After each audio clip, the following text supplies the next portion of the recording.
Hello दोस्तों, चलिए अपन बात करेंगे कि जेजी सेल कैसे जीएफआर को कंट्रोल करती है। बेसिकली जेजी सेल को जीएफआर को कंट्रोल करने की रास मैकेनिज्म होता है और रास मैकेनिज्म के थ्रू जीएफआर को कंट्रोल किया जाता है। देखो दोस्तों, जैसे ही जीएफआर या ब्लड आयनिक कंसेंट्रेशन या बीपी जैसे ही कम होता है, ये तीनों पैरामीटर क्या करते हैं, जेजी सेल को स्टिमुलेट कर देते हैं। जब दोस्तों जेजी सेल जैसे ही स्टिमुलेट होती है, वो रेनिन का रिलीज कर देती है। जब रेनिन ब्लड के अंतर्गत आ जाता है दोस्तों, लीवर क्या करता है, एक का निर्माण करता है एंजियोटेंसिनोजन। एंजियोटेंसिनोजन क्या करता है, लीवर निर्माण करता है, अभी ब्लड के अंतर्गत आ जाता है। जो एंजियोटेंसिनोजन है, एंजियोटेंसिनोजन ये भी क्या होता है, इनएक्टिव फॉर्म में होती है। देखो दोस्तों, जो जेजी सेल रेनिन का सिक्रेशन करती है, ये रेनिन क्या करता है, एंजियोटेंसिनोजन का एंजियोटेंसिन 1 में कन्वर्ट कर देता है। देखो एंजियोटेंसिनोजन एंड एंजियोटेंसिन 1 दोनों क्या होते हैं, इनएक्टिव होते हैं। देखो हमारे दोस्त लंग्स होता है, लंग्स एक एंजाइम का निर्माण करती है, उसको बोलते हैं एंजियोटेंसिनोजन कन्वर्ट एंजाइम। ये एंजियोटेंसिनोजन कन्वर्ट एंजाइम जो होती है,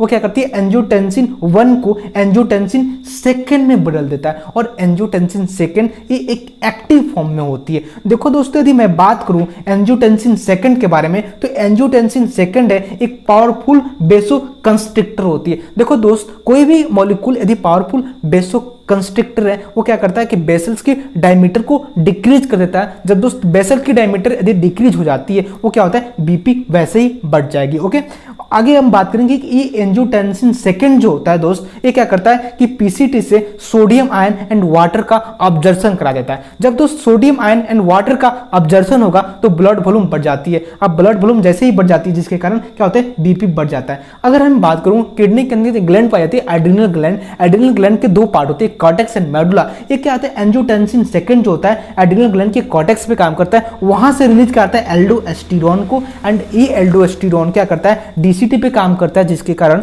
सोडियम आयन एंड वाटर का वहां से भी क्या होता है, रीअब्जॉर्प्शन हो जाता है। सोडियम आयन एंड वाटर का रीअब्जॉर्प्शन होता है दोस्तों। जैसे ही रीअब्जॉर्प्शन होती है, जिसके कारण क्या होती है, ब्लड वॉल्यूम बढ़ जाती है। जब ब्लड वॉल्यूम दोस्तों यदि बढ़ेगा, तो बीपी भी बढ़ जाएगा, बीपी बढ़ेगा तो जीएफआर भी बढ़ जाएगा, जिसके कारण आयनिक कंसंट्रेशन भी बढ़ जाएगी। इस तरह जेजी सेल रास के थ्रू जीएफआर को कंट्रोल करती है। ओके, जेजी सेल कैसे करती है, रास के थ्रू जीएफआर को कंट्रोल करती है। Okay, thank you.